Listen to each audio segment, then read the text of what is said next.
ప్రభువునందు ప్రియమైన దేవుని బిడలారా, మన ప్రభువును లోక రక్షకుడైన యేసుక్రీస్తు నామములో మీ అందరికీ శుభములు తెలియజేయచ్చు.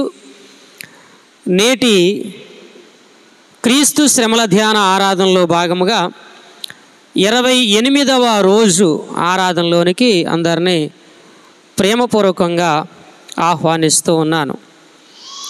చదువుకున్న లేఖన భాగము పౌలు కొరింథీయులకు రాసిన 2వ పత్రిక 11వ అధ్యాయము 12వ వచనము నుండి 15వ వచనం వరకు చదవగా విని ఉన్నాము. ఈ భాగములో అబద్ధపు అపోస్తలుగా పిలువబడేటువంటి అబద్ధ బోధకుల ద్వారా సంఘము ఏ రీతిగా మోసపోతూ ఉందో పౌలు చాలా చక్కగా తెలియజేస్తూ ఉన్నాడు. ఈ అబద్ధ బోధకులు తమ అబద్ధ బోధల చేత సంఘాన్ని మోసపుచ్చినటువంటి వారై విశ్వాసములో నుండి సంఘము తొలగిపోయే రీతిగా అపోస్తలుల బోధ కాకుండా తమ సొంత బోధను చేసేటువంటి వారిగా కనబడుతూ ఉన్నారు. అయితే ఒకవేళ సంఘము ఈ దొంగ అపోస్తలుల యొక్క బోధ వినదై విశ్వాసములో నుండి తొలగిపోతుందేమోనన్న భయముతో సంఘాన్ని హెచ్చరిస్తూ కొన్ని జాగ్రత్తలతో కూడినటువంటి మాటలను పౌలు తెలియజేస్తున్నాడనే విషయాన్ని మనము జ్ఞాపకం చేసుకోవాలి.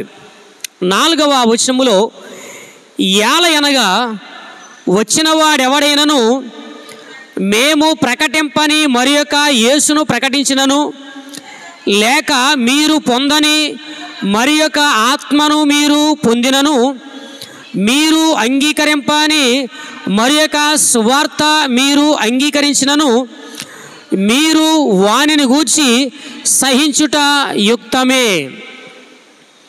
అంటే సంఘము ఒకవేళ ఇతరమైనటువంటి బోధలను విని విశ్వాసములో తొలగిపోతుందేమన్న భయముతో సంఘానికి కొన్ని జాగ్రత్తలు చెప్పినటువంటి వాడే పౌలు ఈ మాటలను తెలియజేస్తూ ఉన్నాడు. ముఖ్యంగా ఈ మోసగాండ్రను గురించి మాట్లాడుతూ ఉన్నప్పుడు ఈ మోసగాండ్రకు పనివారు మోసగాండ్రకు పనివారు 13వ వచనంలో మాట్లాడుతూ ఉన్నాడు. అబద్ధ బోధలను అంగీకరించడము ద్వారా వారి మనస్సులను క్రీస్తు పట్ల మనఃపూర్వకమైన భక్తి నుండి తొలగించేటువంటి వారిగా వీరు ఉంటారు అనేటువంటి ఉద్దేశముతో తగినటువంటి జాగ్రత్తను చెబుతూ ఉన్నాడు. అంతేకాదు ఒకవేళ క్రీస్తు పట్ల ఉన్నటువంటి విశ్వాసము నుండి తొలగిపోయి సంఘము ఏదైనా ప్రమాదములో పడే అవకాశం ఉంది అనేటువంటి ఆలోచనతో చక్కని మాటలను పౌలు గారు తెలియజేస్తూ ఉన్నాడు. నాటి నుండి నేటి వరకు కూడా క్రైస్తవ సమాజాన్ని మనం గమనిస్తూ ఉన్నప్పుడు వాక్యములో నుండే లేదా బైబిల్లో నుండే కొన్ని సిద్ధాంతపరమైనటువంటి విషయాలను తీసుకుని వచ్చినటువంటి వారై మా సంఘము లేదా ఇది పలానా సంఘము అని రకరకాలుగా కొన్ని డినామినేషన్లు కలిగినటువంటి వారిగా ఉంటూ ఉన్నారు. ప్రియమైన వాళ్ళరా, నేటి సంఘాలలో కొందరు నీతి పరిచారకుల వలె కనిపించేవారుగా కనబడుతూ ఉన్నారు. అలా నీతి పరిచారకుల వలె కనిపించిన వారి యొక్క బోధ లేదా వారు ప్రకటించేటువంటి సువార్త దేవుని యొద్ద నుండి వచ్చింది కాదు అనే విషయాన్ని మనము జ్ఞాపకం చేసుకోవాలి. అంత మాత్రమే కాదు కానీ బైబిల్ సంబంధించినటువంటి బోధ కాదు అనే విషయాన్ని కూడా జ్ఞాపకం చేసుకోవాలి. ఒకవేళ అలాంటి వారిని మనము గనక అంగీకరిస్తే విశ్వాసములో నుండి వాక్య సంబంధమైన బోధలో నుండి తొలగిపోయేటువంటి ప్రమాదము ఉంటుంది అనే విషయాన్ని జ్ఞాపకము చేస్తూ ఉన్నారు. వీరేం చేస్తారంటే ఆత్మ సంబంధమైనటువంటి స్థితిలోనికి నడిపించేటువంటి వారిగానే ఉంటారు. కానీ ఆత్మ సంబంధమైన నాశన కోపములోనికి నడిపించేటువంటి వారిగా వారి బోధలు ఉంటాయనే విషయాన్ని తెలియజేస్తూ ఉన్నాను. వారిని అనుసరించేటువంటి వారు ఆత్మ సంబంధమైన మార్గములో నడుస్తూ ఉన్నాము అని అనుకుంటారు. కానీ ఆత్మ సంబంధమైన కోపములోనికి, నాశనములోనికి వెళ్ళిపోతూ ఉన్నాము అనేటువంటి ఆలోచన వారు కలిగి ఉండరు అనే విషయాన్ని జ్ఞాపకము చేస్తున్నాను. గనుక సమాజంలో అనేకమైన బోధలు ఉండగా యేసుక్రీస్తు వారు ఏ విషయాన్నైతే తెలియజేశారో, లేదా అపోస్తలులు ఏ బోధనైతే చేశారో ఆ బోధను అనుసరించి ఆ బోధ ప్రకారముగా నడుచుకునేటువంటి వారిగా విశ్వాసులు ఉండాలి అనే విషయాన్ని జ్ఞాపకము చేస్తూ ఉన్నాను. మన అంశము కూడా ఏంటి అంటే అబద్ధ బోధకులు. అందుకే పౌలు గారు ఏమంటున్నారంటే, యాలయనగా అట్టి వారు క్రీస్తు యొక్క అపోస్తలుల వేషము ధరించుకుని వారై ఉండి దొంగ అపోస్తలులను మోసగాండ్రకు పనివారునై ఉన్నారు అంటున్నాడు. ఎలాంటి వారట? ఆ 12వ వచనాన్ని చదివితే ఎలాంటి వారో అక్కడ మనము చూడగలుగుతూ ఉంటాం. అయితే ప్రియమైనటువంటి దేవుని బిడ్డలారా, దొంగ బోధకులను గూర్చి లేక దొంగ అపోస్తలను గూర్చి యేసు చెప్పినటువంటి కొన్ని విషయాలను మనము జ్ఞాపం చేసుకుంటూ ఉంటే మన ఆలోచనకే చాలా ఆశ్చర్యాన్ని కలిగించేదిగా ఉంటుంది అనే విషయాన్ని జ్ఞాపకము చేస్తూ ఉన్నారు. మత్తయి సువార్త 23వ అధ్యాయము, మత్తయి సువార్త 23వ అధ్యాయము 28వ వచనాన్ని మనం పరిశీలన చేస్తే, అలాగే మీరు వెలుపల మనుషులకు నీతిమంతులుగా నగపడుచున్నారు కానీ లోపల వేషధారణతోనూ అక్రమముతోనూ నిండి ఉన్నారు. పైకి నీతిమంతుల వలె కనబడుతూ ఉన్నారు. వాస్తవానికి శాస్త్రులను పరిశీలన గూర్చి యేసుక్రీస్తు వారు చెప్పేటువంటి మాట, ఈ దొంగ బోధకులు కూడా ఎలా ఉంటారు అంటే పైకి నీతిమంతులుగా కనబడేటువంటి వారిగా ఉంటారు కానీ లోపల వారు వేషధారణతోనూ అక్రమముతోనూ నిండినటువంటి వారిగా ఉంటారు అనే విషయాన్ని జ్ఞాపకం చేసుకోవాలి. ఇలాంటి వారిని గూర్చి ప్రభు చెప్పినటువంటి మాట ఏంటి అంటే, వారు గొర్రె చర్మములు ధరించుకున్నటువంటి వారిగా ఉంటారు. గొర్రె చర్మములు ధరించుకున్న వారిగా ఉంటారు. చూడండి, మత్తయి సువార్త 7వ అధ్యాయము, మత్తయి సువార్త 7వ అధ్యాయము 17వ వచనాన్ని మనం పరిశీలన చేస్తూ ఉన్నప్పుడు, అలాగుననే ప్రతి చెట్టు మంచి ఫలములు ఫలించును, పనికిమాలిన చెట్టు కాని ఫలములు ఫలించును. మంచి చెట్టు కాని ఫలములు ఫలింపనేరదు, పనికిమాలిన చెట్టు మంచి ఫలములు ఫలింపనేరదు. మంచి ఫలములు ఫలింపని ప్రతి చెట్టు నరకబడి అగ్నిలో వేయబడును. కాబట్టి మీరు వారి ఫలముల వలన వారిని తెలుసుకొందురు అని చక్కని విషయాలను యేసుక్రీస్తు వారు తెలియజేస్తూ ఉన్నారు. అంటే పైకి నీతిమంతుల వలె కనిపించిన, భక్తిపరుల వలె కనిపించిన వారి వారి క్రియలను బట్టి మీరు వారిని తెలుసుకుంటారు అనే విషయాన్ని మాట్లాడుతూ ఉన్నారు. కానీ అంటే మంచి చెట్టు కాని ఫలాలు ఫలించదు, పనికిమాలిన చెట్టు మంచి ఫలాలు ఫలించదు. ఏ చెట్టు ఆ ఫలాలే ఫలిస్తుంది. మంచివారు మంచి జీవన వ్యవస్థనే కలిగి జీవిస్తారు, చెడ్డవారు చెడు ప్రవర్తనే కలిగి జీవిస్తారు. గనుక వారి వారి క్రియల ప్రకారముగా ఎవరు మంచివారు, ఎవరు మంచి అపోస్తలు, ఎవరు దొంగ అపోస్తలు అనేది మీరు తెలుసుకుంటారు అనేది యేసుక్రీస్తు వారు చెప్పినటువంటి మాటగా మనము జ్ఞాపకము చేసుకోవాలి.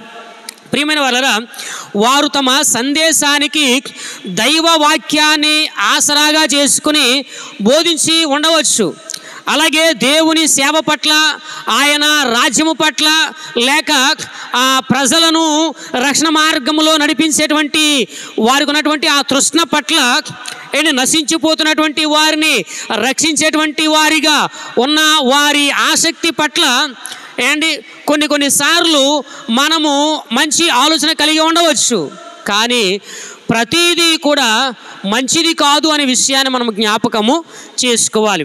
అంత మాత్రమే కాదు, కానీ వారు పరిశుద్ధాత్మ అభిషేకాన్ని కలిగినటువంటి వారై దేవుని పరిచర్యలో ఉన్నతమైన స్థానానికి వారు రావచ్చు.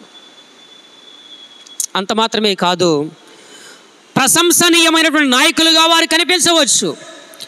అనేకులు వారు చేసేటువంటి అద్భుతాలను బట్టి వెంబడించవచ్చు. కానీ ప్రభు చెప్పేటువంటి మాట ఏంటంటే జాగ్రత్త. అనేకులు అబద్ధ బోధకులు బయలుదేరి ఉన్నారు.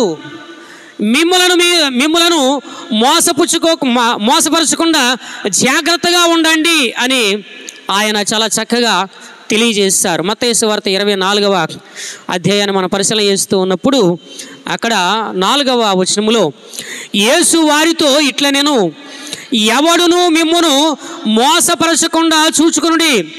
అనేకులు నా పేరట వచ్చి నేనే క్రీస్తునని చెప్పి పలువురిని మోసపరచెదరు.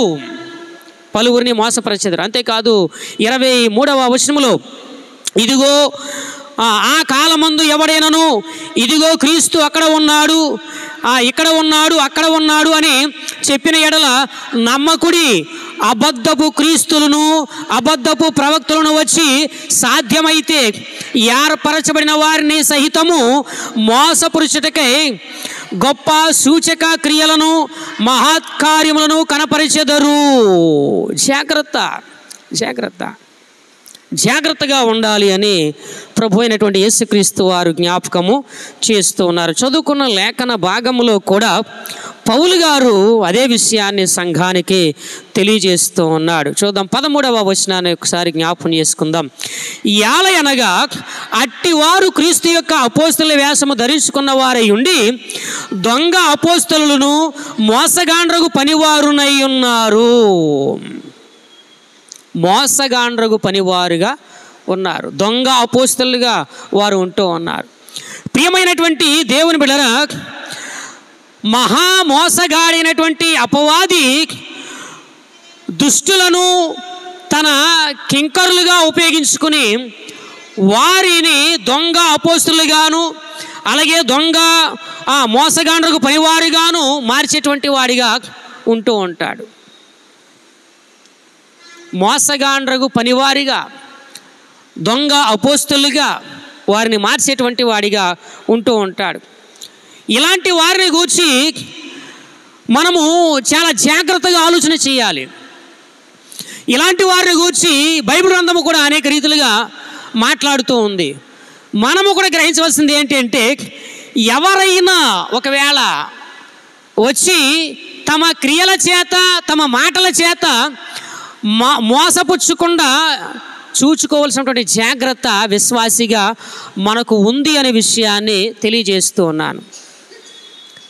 ఈనాడు సమాజంలో ఎక్కువగా క్రైస్తవులు మోసపోతూ ఉన్నారు. ఎవరి చేత అంటే క్రైస్తవుల చేతనే. వచ్చేటువంటి వారు వేరే బోధ ఏది కాదు, క్రీస్తు బోధ తెస్తూ ఉన్నారు. కానీ క్రీస్తుకు వ్యతిరేకమైనటువంటి బోధ అది. వారు ప్రకటించేది కూడా యేసుక్రీస్తు నమ్ముకోండి అంటున్నారు, అలాగే మాట్లాడుతున్నారు వారు కూడా. కానీ వారి మాటల్లో పడిపోయి ఇతరమైనటువంటి వారు చివరికి తమ విశ్వాసాన్ని చెరిపి వేసుకునేటువంటి వారిగా ఉంటూ ఉన్నారు. ఇలాంటి వారిని గూర్చి, ముఖ్యంగా ఈ మోసగాండ్రకు పనివారిని గూర్చి లేక దొంగ అపోస్తలులను గూర్చి వాక్యము చెప్పేటువంటి మాట ఏంటంటే, వీరు దేవుని కొరకై ఎన్నో గొప్ప కార్యాలు చేసినట్లు కనబడతారనమాట అండి. దేవుని కొరకు ఎన్నో గొప్ప కార్యాలు చేసేటువంటి వారిగా కనబడుతూ ఉంటారు. మత్తయి సువార్త 7వ అధ్యాయము 22వ వచనాన్ని మనం పరిశీలన చేస్తూ ఉన్నప్పుడు అక్కడ కొంతమంది యేసుక్రీస్తు వారి వద్దకు వచ్చి మేము అలా చేసాము ఇలా చేసాము అని అడుగుతూ ఉన్నారన్నమాట. ఆ దినమందు అనేకులు నన్ను చూచి ప్రభువా ప్రభువా, మేము నీ నామమున ప్రవచింపలేదా? నీ నామమున దెయ్యములను వెళ్ళగొట్టలేదా? నీ నామమున అనేకమైన అద్భుతములు చేయలేదా అని చెప్పుదురు. అయితే ఆయన అంటాడంట, అప్పుడు నేను మిమ్మును ఎన్నడును ఎరుగను, అక్రమము చేయువారులారా నా యొద్ద నుండి పొండని వారితో చెప్పుదును. దెయ్యములు వెళ్ళగొట్టేటువంటి వారిని గురించి, అంటే నీ నామములో దెయ్యాలు వెళ్ళగొట్టాము అని వీళ్ళు రకరకాలుగా మాట్లాడుతూ ఉంటారట. కానీ ప్రభు చెప్పిన మాట ఏంటంటే, అక్రమము చేయువారులారా. ఈనాడు సమాజం యొక్క పరిస్థితి కూడా ఎలా ఉంది అంటే, యేసుక్రీస్తు వారి పేరు చెప్పి సమాజాన్ని మోసగించేటువంటి వారిగా, విశ్వాసులను మోసగించేటువంటి వారిగా కనబడుతూ ఉన్నారు. అలాగే ఈ దొంగ అపోస్తుల గురించి మాట్లాడే మాటలు ఏంటంటే, ఆకర్షణీయమైనటువంటి సువార్త సందేశాలు ప్రకటిస్తారు. వీరు మంచి సందేశాలే ప్రకటిస్తారు, ఆకర్షణీయమైనటువంటి సువార్త సందేశాలు ప్రకటిస్తారు. 4వ వచనంలో అదే కదా పౌలు గారు చెప్తూ ఉన్నాడు. యాలయనగా వచ్చిన వాడెవడైనను మేము ప్రకటింపని మరొక యేసును ప్రకటించినా, లేక మీరు పొందని మరొక ఆత్మను మీరు పొందినా, మీరు అంగీకరింపని మరొక సువార్తను మీరు అంగీకరించినా. గలతీ పత్రికలో 1వ అధ్యాయంలో కూడా ఇదే మాటలు జ్ఞాపకం చేస్తూ ఉన్నాడు. 1వ అధ్యాయంలో, మీరింత త్వరగా భిన్నమైన బోధ తట్టు తిరగగా నాకు ఆశ్చర్యము కలుగుచున్నది అంటాడు. రైట్. వారి యొక్క మాటలు లేక వారి యొక్క సువార్త ఎలా ఉంటుందంటే ఆకర్షణీయమైనటువంటి సువార్త. వారి మాటల ధోరణి కూడా ఆకర్షణీయంగా ఉంటుంది. ఎస్, ఇదే నిజమైన బోధ అని అనుకుంటూ ఉంటాం మనం, కానీ అది నిజమైన బోధ కాదు అనే విషయాన్ని మనం జ్ఞాపకం చేసుకోవాలి. అంటే అపోస్తల బోధ కానిది ఏదైతే ఉందో అది క్రీస్తు బోధ కాదు, వాక్యానుసారమైన బోధ కాదు అది. అలాగే బైబిల్ సంబంధమైనటువంటి బోధ కాదు. పౌలు తిమోతికి రాస్తూ 1వ పత్రిక 4వ అధ్యాయంలో అక్కడ కొన్ని విషయాలు జ్ఞాపకం చేస్తున్నాడు. 4వ అధ్యాయము 1వ వచనంలో, అయితే కడవరి దినములలో కొందరు అబద్ధికుల వేషధారుల వలన మోసపరచు ఆత్మల యందును దెయ్యముల బోధ యందును లక్ష్యముంచి విశ్వాస భ్రష్టులగుదురని ఆత్మ తేటగా చెప్పుచూ ఉన్నాడు. ఎలాంటి సంశయము లేదు, సందేహము లేదు. కడవరి దినాలలో జరిగేటువంటి పరిస్థితి ఆల్రెడీ జరుగుతూనే ఉంది. వారి మాటల చేత, ఆకర్షణీయమైనటువంటి సందేశాల చేత ఇతరమైనటువంటి బోధను వినేటువంటి వారిగా ఉంటూ ఉంటారు. అంతేకాదు, ఈ దొంగ అపోస్తుల గురించి చెప్పే మరొక మాట ఏంటంటే, నీతిపరుల వలె కనిపిస్తారు కానీ దైవ భక్తిని, దాని ప్రభావాన్ని వీరు తిరస్కరించేటువంటి వారిగా ఉంటారు. నీతిపరులాగే కనబడతారు పైకి, కానీ వారు ఎలా ఉంటారంట, దైవ భక్తిని కానీ దాని యొక్క ప్రభావాన్ని కానీ తిరస్కరించేటువంటి వారిగా ఉంటారు. అంటే మేమే చేస్తున్నాం అద్భుతాలు, మాకు ఒక శక్తి ఉంది, మా వెనక ఒక శక్తి ఉంది, ఆ శక్తి ద్వారా మేము చేస్తున్నాం. దైవ సంబంధమైనటువంటి శక్తి సామర్థ్యాన్ని ప్రక్కన పెడేస్తారు. ఇక తమలో ఏదో శక్తి ఉందని, తమలో ఏదో ప్రభావం ఉందని ప్రజలను మోసగించేటువంటి వారిగా ఉంటూ ఉంటారు. గనుక జాగ్రత్త. తదుపరి పౌలు గారు చెప్పేటువంటి మరొక మాట ఏంటంటే, వీరు క్రీస్తు అపోస్తల వలె నీతి పరిచారకుల వలె కనిపిస్తారు కానీ వీరు నిజమైన పరిచారకులను అనుకరించేవారుగా ఉంటారు కానీ అనుసరించేటువంటి వారిగా ఉండరు. నిజమైన పరిచారకులను అనుకరించేవారిగా ఉంటారు. అనుకరణ వేరు, అనుసరణ వేరు. అనుకరించేవారిగా ఉంటారు కానీ క్రీస్తును అనుసరించేవారిగా ఉండరు. ఈనాడు కొంతమంది మన బోధకులు కూడా ఏంటో అర్థం కాదు, స్టైల్గా మాట్లాడతారు. స్టైల్, ఇది నా మాటే, ఇది నా మాటే, నా మాట నా నోటే ఉండాలి కదా, నా నోటిలో నుంచి నా మాటే రావాలి కానీ వేరొకరి మాట రాకూడదు. మనం చూసుకున్నట్లయితే ఇదెందుకు, చూసుకున్నట్లయితే అని చెప్పొచ్చు కదా, అసలైన స్వరంతో మాట్లాడవచ్చు కదా.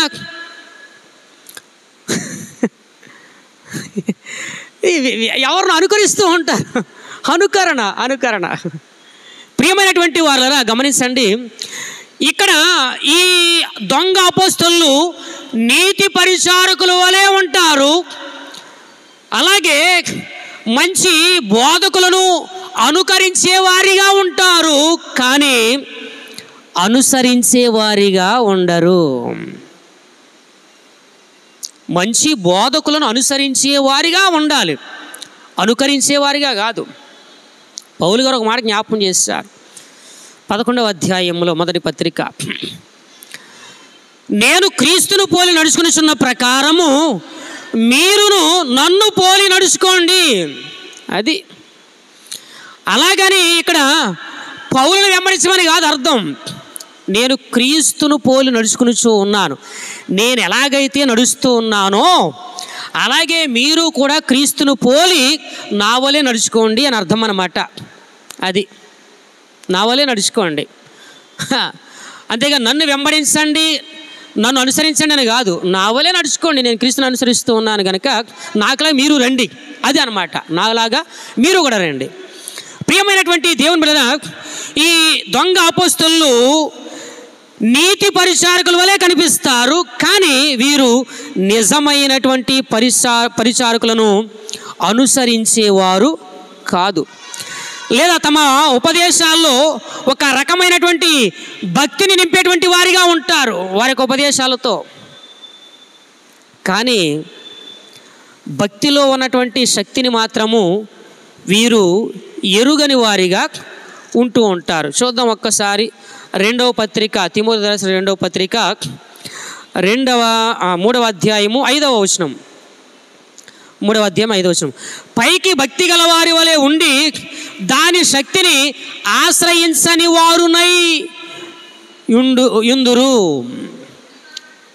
పైకి భక్తి గల వారి వలె ఉంటారు, కానీ దాని శక్తిని మాత్రము ఆశ్రయించినటువంటి వారిగా ఉంటారు. అంతేకాదు వారు శ్రద్ధ, ప్రేమ, క్షమాపణ, శాంతి, ఇంకా ఎన్నో సహాయకరమైన అంశాలను గురించి బోధిస్తారు, ఎన్నో అంశాలు బోధిస్తారు.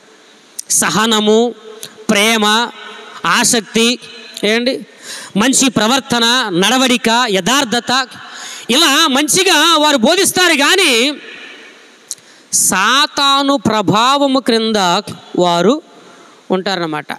ఈ దొంగ అపోస్తలులు పౌలు చెప్పినటువంటి వారు సాతాను ప్రభావం కింద ఉంటారు. గొప్పగానే మాట్లాడతారు, గొప్పగానే బోధిస్తారు, కానీ వారి జీవన పరిస్థితిని జ్ఞాపకం చేసుకుంటే వారు ఎలా ఉంటారంటే అండి, అపవాది చేత లేక సాతాను చేత నడిపించబడేటువంటి వారిగా ఉంటారనే విషయాన్ని జ్ఞాపకం చేస్తూ ఉన్నాను. కనుక జాగ్రత్తగా ఉండాలి. దొంగ అపోస్తలుల విషయంలో లేక అబద్ధ బోధల విషయంలో జాగ్రత్తగా ఉండాలనే విషయాన్ని జ్ఞాపకం చేస్తున్నాను. ఎందుకంటే పేతురు గారు కూడా కొన్ని విషయాలు తెలియజేస్తున్నాడు 2వ పత్రికలో. 2వ పత్రిక 2వ అధ్యాయము 1వ వచనంలో, మరియు అబద్ధ ప్రవక్తలు ప్రజలలో ఉండిరి, అటువలనే మీలోనూ అబద్ధ బోధకులుందురు, వీరు తమ్మును కొనిన ప్రభువును కూడా విసర్జించుచు తమకు తామే శీఘ్రముగా నాశనము కలుగు చేసుకొనుచు నాశనకరమగు భిన్నాభిప్రాయములను రహస్యముగా బోధించుదురు. మరియు అనేకులు వారి పోకిరి చేష్టలను అనుసరించి నడుతురు. వీరిని బట్టి సత్య మార్గము దూషింపబడును. వారు అధిక లోభులై కల్పన వాక్యములు చెప్పుచు మీ వలన లాభము సంపాదించుకుందురు. వారికి పూర్వము నుండి విధింపబడిన తీర్పు ఆలస్యము చేయదు. వారి నాశనము కునికి నిద్రపోదు. జాగ్రత్త, జాగ్రత్తగా ఉండాలి.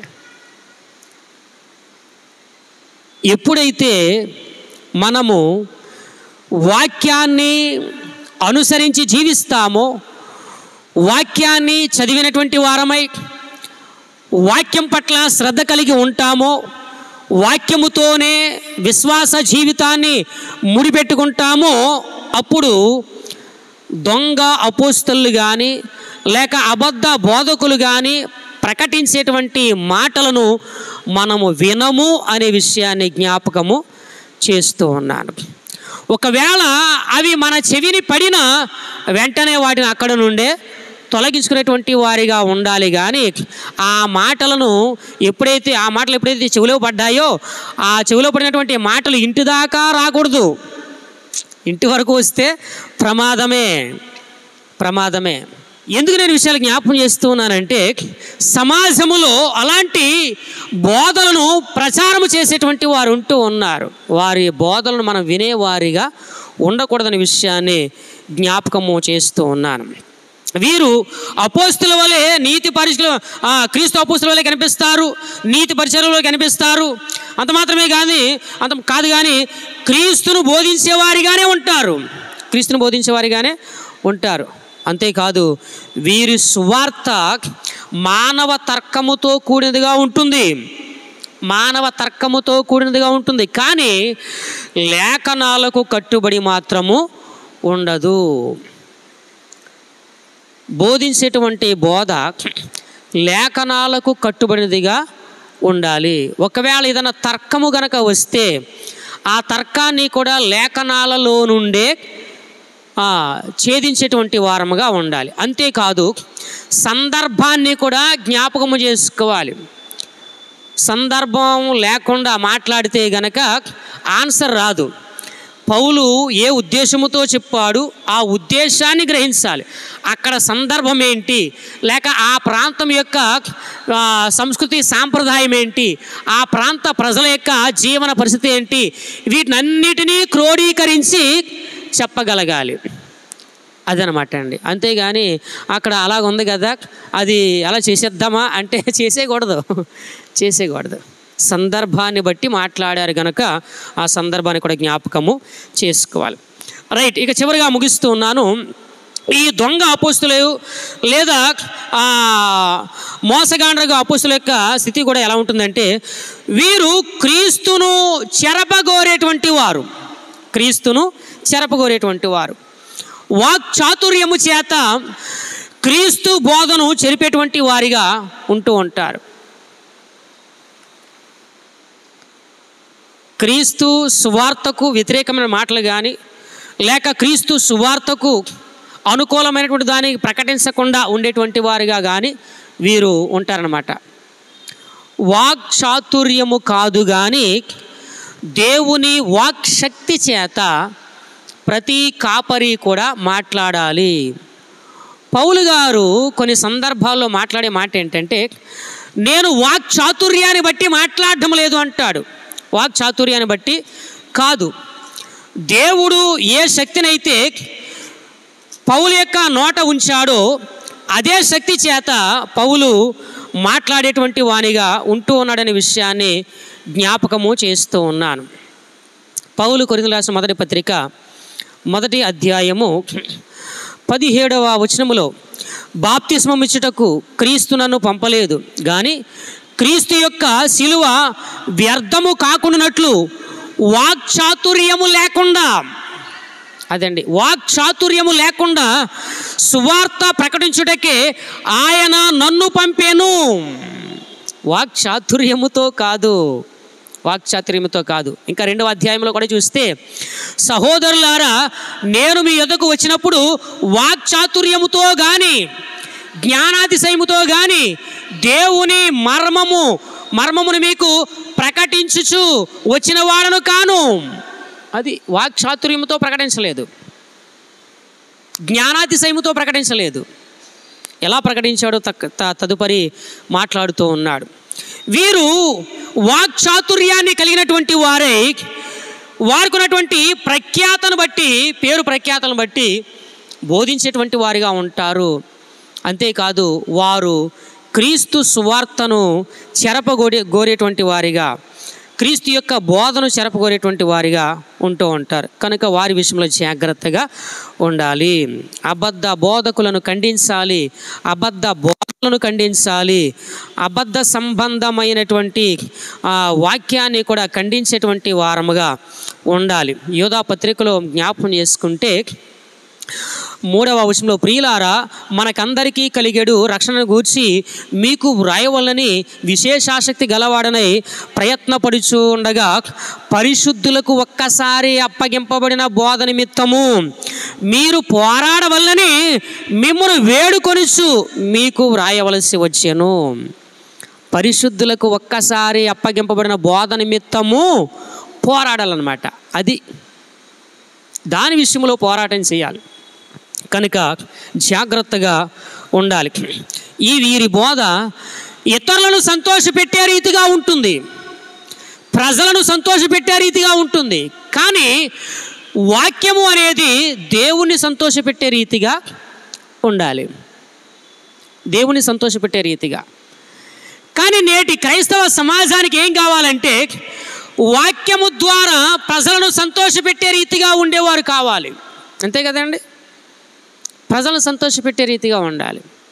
మనుషులను సంతోషపెట్టే బోధ కాదు క్రైస్తవ సంఘానికి కావాల్సింది, దేవుని సంతోషపెట్టేటువంటి బోధ కావాలి. చివరిగా ముగిస్తూ ఉన్నాను. దెస్సలోనికీయులకు రాసిన మొదటి పత్రిక 2వ అధ్యాయము 4వ వచనం చదువుదాం. సువార్తను మాకు అప్పగించుటకు యోగ్యులమని దేవుని వలన ఎంచబడిన వారమై మనుషులను సంతోషపెట్టు వారము కాక మన హృదయములను పరీక్షించు దేవునినే సంతోషపెట్టు వారమై బోధించుచూ ఉన్నాము. అది ఆ బోధ సంఘములో ఉండాలి. దేవుణ్ణే సంతోషపెట్టేటువంటి బోధ సంఘములో ఉండాలి. మనుషులను సంతోషపెడితే కొంతకాలం మాత్రమే పని చేయగలము, కానీ ప్రభువును సంతోషపెడితే ప్రాణం ఉన్నంత వరకు కూడా ప్రభువు కొరకు పని చేయగలము. మనుషులను సంతోషపెడితే మనుషుల కొరకే పని చేస్తాం, అంతే కదండి, మనుషుల కొరకే పని చేస్తాం. కానీ ప్రభువును సంతోషపెడితే వాక్యము ద్వారా ప్రభువు కొరకే పని చేస్తాం. మార్టిన్ లాయిడ్ అనేటువంటి ఒక ఆయన తెలియజేసిన చక్కని మాట, మార్టిన్ లాయిడ్ జోన్స్. ఈయన ఏమంటాడంటే, సంఘాలను నింపడానికి ప్రసంగించడం వేరు, సంఘస్థుల హృదయాలలో క్రీస్తును నింపడానికి ప్రసంగించడం వేరు. రెండు ఒకటి కాదు అంటాడు. రెండు ఒకటి కాదు. సంఘాలను నింపడానికి ప్రసంగించడం వేరు. ఆ ప్రసంగాల్లో ఎక్కడా కూడా ఖండించేటువంటి స్వభావము కానీ హెచ్చరించేటువంటి మాటలు కానీ ఉండవు. అందులో ఏముంటుందంటే ఎంతసేపు ఆశీర్వాదం ఉంటుంది. నీవు దేవుని ఎదుగు రా, దేవుని నిన్ను ఆశీర్వదిస్తాడు, దేవుని ఎదుగు రా, నీ దేవునికి మేలు చేస్తాడు, దేవుని ఎదుగు రా, దేవుని నిన్ను స్వస్థపరుస్తాడు, ఇదే ఉంటుంది, ఇదే వాక్యం. కానీ సంఘస్థుల హృదయాల్లో క్రీస్తు నింపే ప్రసంగములో ఖండింపు, హెచ్చరించేటువంటి పరిస్థితి ఉంటుంది. ఆ ప్రసంగం వేరు, రెండు ఒకటి కాదు అంటాడనమాట అండి. సంఘస్థుల హృదయాల్లో క్రీస్తును నింపే ప్రసంగాలు లేవు. అందుకే సంఘాలు ఆధ్యాత్మికతలో క్షీణించిపోతూ ఉన్నాయి, ఆధ్యాత్మికతలో పతనమైపోతూ ఉన్నాయి. అంతేకాదు ఆధ్యాత్మికతలో కుంటిబడిపోతూ ఉన్నాయి. సంఘానికి కావలసింది మోసకరమైన అపోస్తల బోధ కాదు, ఆకర్షణీయమైన బోధ కాదు, లేదా విశ్వాసులను మెప్పించేటువంటి బోధ కాదు, లేక విశ్వాసులను సంతోషపెట్టేటువంటి బోధ కాదు. ఏ బోధ అంటే క్రీస్తు సంబంధమైన బోధ కావాలి.